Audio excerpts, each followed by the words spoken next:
Hi, everybody. Welcome back to another episode of 1,000 Ways to Market Your Business. I'm Samantha Scott, APR, and today I am delighted to be joined by Paige Johnson. Hi, I'm Paige. I am PTE's Digital Operations Coordinator, and I'm delighted to be here. So, we are so excited to talk about big impact on a small budget. This is probably one of my favorite topics. Okay, testing, measuring, strategy. I've got a few of them, but this is one of my favorites because I am an all-time deal seeking person. I love getting, things not full price. So I love the idea of being able to make a really, really big impact with not a huge budget. So today we're going to give you some really fantastic tips if that's something that you're into as well. So Paige, kick it off.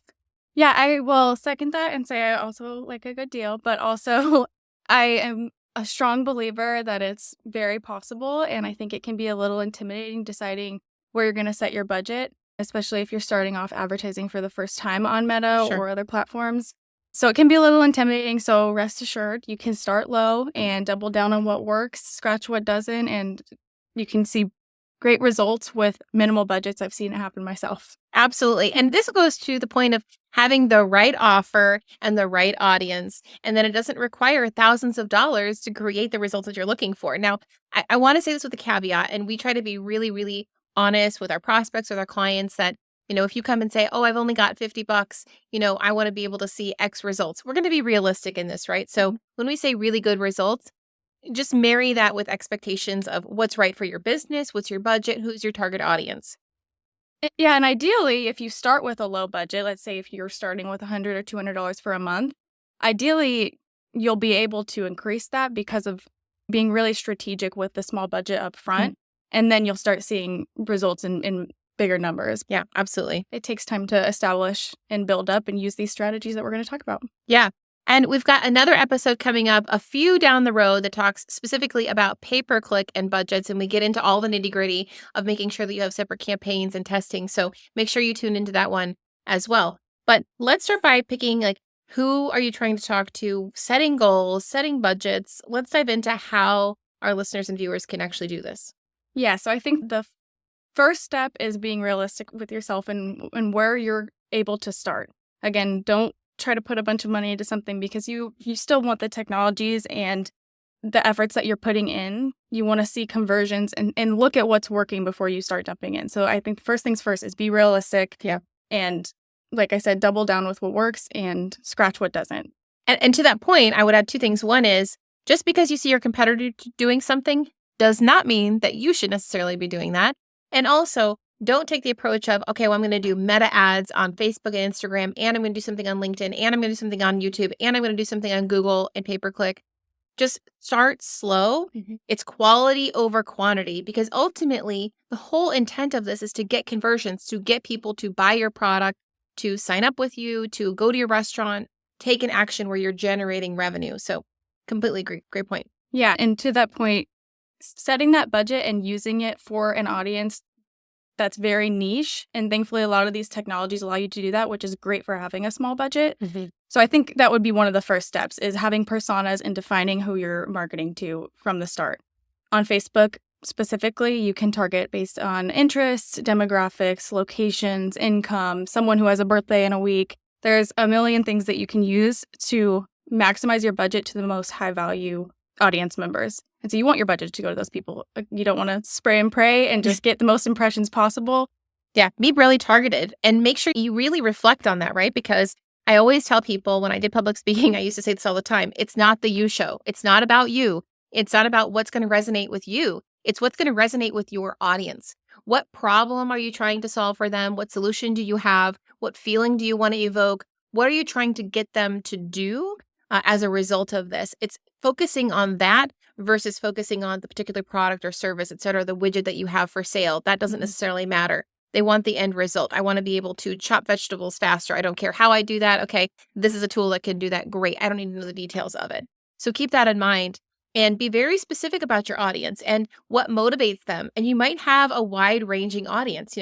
I've used this example before. If you are a restaurant, sure, anyone technically could come to you and purchase your food and buy it and eat it. But that may not be everybody, right? You may not want everybody to come to your restaurant. If you're a fine dining establishment, for example, you want people who are prepared to pay a higher price point, want that kind of experience. So you're going to focus on those individuals. So Paige mentioned personas. Build those out. It's really easy to do. So you can create who that person might look like. Are they male, female, otherwise? What are their interests? Where do they live? How are they motivated? What problems are they trying to solve? Or what feelings do they want to have? What kind of lifestyle do they have? And then you can start to work backwards and say, okay, a day in the life of. And right now we're talking about all different types of ways to reach individuals online and offline. But do they drive a car? Do they ride public transit? Are they listening to the news? Do they do podcasts? Try to find ways to intersect in their day in their life and make it specific to those audiences. And if that means running a few campaigns, one maybe overarching theme, if you want them to come to your location, you have a campaign concept or something, but specific to the middle-aged woman versus the 20-year-old male versus, somebody else, making sure that the calls to action, the messaging, and the channels are appropriate for them. Yeah, absolutely. And that's, I think, especially when we're talking about working with a smaller budget, getting the most impact, that's especially important. Sometimes, depending on the industry you're in and the size of your budget when you're starting out, you have less of that total amount to spend on testing.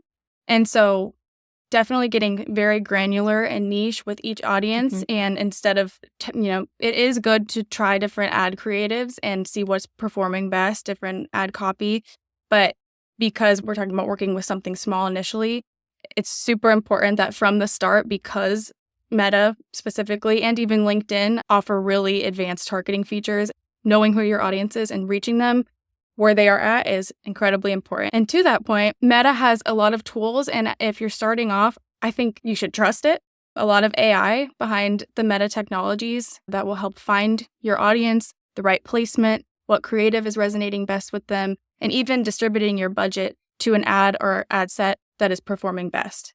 And to that point, it can only do that if it has good input and direction. So first, you have to do the homework to say, who is my target audience? And if you have a few of them, which one do I have the greatest opportunity to increase that audience size? And or which one is most valuable to me? So for example, if you are a restaurant, again, if you have a lunch service and a dinner service, which one has an average higher ticket value? And or where do you have more capacity? Keep those things in mind, and then you can prioritize the audiences that you're trying to reach. If you tend to get a bunch of college students and they're coming just for coffee, and that's part of your, lunch brunch service versus your evening diners, maybe you want more of the evening diners and you're going to be more specific about reaching them. You get more volume, you get more money. So being very specific out of the gate. But yeah, absolutely leveraging the tools that are available to you. Meta has great resources. Google has great resources, lots of data available to you. Pair that with your own owned data as well. Who makes up your social media audience? Who is visiting your website? G4 or Google Analytics can tell you all of that. Meta Suite is fantastic with that as well, making sure you're using that data to your advantage. But I'd also like to add on, there's some other components that are offline that can be very low cost as well. Community engagement is one of them. Think about the causes or organizations that your audience is interested in. How can you get involved in that and support them and connect with them? Really powerful way. Another tool is public relations. So knowing the right media to contact, telling your story that way. Maybe you have a new product or service and you can put out a news release about it. Maybe your employees are volunteering or have a great cause you're supporting. There's a number of ways to create awareness among your target audiences using media relations. And that doesn't just stick with your traditional sources of like a newspaper or, TV, things like that. But you could also think about podcasters as well, often have guests on where that might be able to get your message to your target audiences at a very low to no cost. Yeah, and to that point as well, there's those other outlets where you can generate brand awareness, coupling your organic social media content with your paid. What's working on organic and repurpose that kind of content. What organic social media formats are performing best, and what kind of topics are you talking about organically that people are responsive to? Repurpose that in your paid strategy when you're starting off with a low budget before you have the extra budget to kind of test things that might be a little bit riskier if you have a larger budget, but would have a large return. You can do that down the line once you have more money in your budget to decipher your audience, where conversions are happening and their behavior when they see ads. Yeah, I always like to say that your audience will tell you everything you need to know if you know where to look.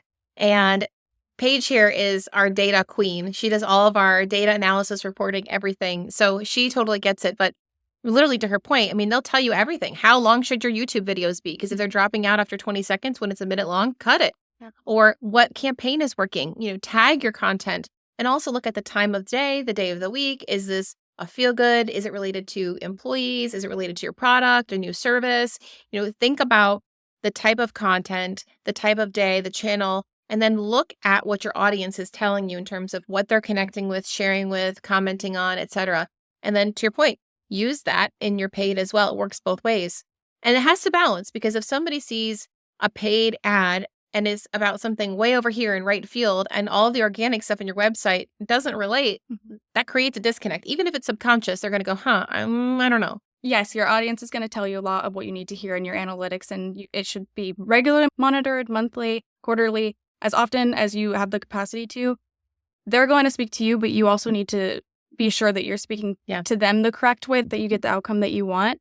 So when setting up ads from the get-go, you need to be really certain of your campaign goals. Do you want sales, or do you really just want to drive engagement on a specific post as like a boost? Or do you want people to go to your website and look at your offerings? Like, be 100% confident and sure in that conversion goal from the start so that you can speak to them properly. The algorithm is going to show to people who are most likely to take that action, and some people just aren't engaged shoppers. So it's not going to resonate with them. So speaking to your audience through your objectives and being realistic with your business goals in setting up your paid ads from the start. I think that is just a tried and true best practice of marketing as a whole is, what is your intent? What does success look like at the end of this particular campaign? What are we trying to accomplish? And you could even say that starts at the 30,000-foot view of your marketing strategy for your business. Are we trying to create awareness? And then we also want a 5% lift in revenues. And we also want to increase engagement or audience size. But it also goes into what we call kind of roadmaps by area of service too. So your paid and organic social, are we trying to nurture and engage and create more user-generated content and connections that way? Are we just trying to drive people to a website or to make a phone call? What are we trying to accomplish there? Yeah, really, really important to go in with your intent. Yeah. So you talked about paid and you talked about some other stuff in testing. What are some ways people can test? Because I think sometimes that's a hang up for people. They're like, okay, well, I'm putting it out there and I'm seeing how it's working, but I don't know how to test that against something else. Maybe we can talk about A/B testing in some other ways. Yeah, definitely A/B testing is a good one if you want to test the efficacy of different headlines, types of creatives, captions in your ads. So in this case, you would be testing either the creative or the call to action or the link. So it's going to be the same exact campaign call to action. So maybe I am a pet store and it's the same thing about a dog food sale, for example. But in option A, it's going to have a picture of this particular dog. And in option B, it's going to have a different dog. Or we could have the same exact image, but a different call to action. You don't want to run multiple A/B tests at the same time, because then you don't know which change is the one that performed well. But being able to do that helps you really get a sense of what imagery, what text, what call to action, et cetera, is going to motivate your audience. Yeah, and I like the thought of an A/B test because you can really pinpoint what the exact change was. Another great indicator or test of which type of ad is going to perform better. Maybe you change like an element of the targeting or some other element of the ad, and you can use Meta's technology to disperse that budget to the ad that's performing better. And that'll tell you a lot about the people that are responding. Maybe one, you target to men and women, similar to A/B testing, but this is the budget just going one way or another within one ad. Yeah, I think those are really helpful. Also, using tagging is also really a powerful way to make sure that your budget is going to the maximum. Making sure that you're keeping an eye on what elements of your marketing are performing best. So if I'm saying tagging, that means like if you're doing some digital content, making sure, I'll use retail example. If it's women's wear versus men's wear versus shoes or an event or something, that you're tagging your content so you can go back and look at how that's performing. But making sure at the end of the day, you're reporting on the things that matter. We're talking about small business and big impact. How can we create the biggest change with the least amount of money? That starts with the intention. Who are we trying to reach? What are we trying to accomplish? Then it goes into monitoring as we're going through this in real time, making adjustments, and then making sure that we're looking at the correct data. So how many conversions did we get? And that in your world could be bookings, appointments, signups, reservations, sales, etc. And then ultimately, what drove that? So you should be able to track that. Was it an email? Was it the news release that was in the newspaper? Was it an event you hosted? What's driving these things? And then you can pull back from the stuff that may be underperforming and pour into the things that continue to perform. Yeah, I completely agree. And looking into the benchmarks of the industry that you're within, and if you're well below or well above that, what are you doing that's working or isn't? If you have trackable links and you're tagging things internally and you have all these systems in place, the data will tell a story of why you're above or below what other businesses in your industry are doing or how they're doing. So definitely important to look at competitors, but not duplicate what they're doing. Yes, absolutely. Benchmarking is great, but create your own thing and tell your story. Mhm. Going back to episode 1 with Convey, where we talked about telling your story and making sure that you're weaving that throughout is incredibly important. So I hope this has been helpful. If you want more tips on how to leverage marketing to grow your business in cost-effective ways, we have lots of blogs, ebooks, other podcasts. All of them are free. We would love to help you. And always feel free to leave a comment or a question below. Thank you for tuning in to another episode of 1,000 Ways to Market Your Business, and thanks for joining me. Thank you.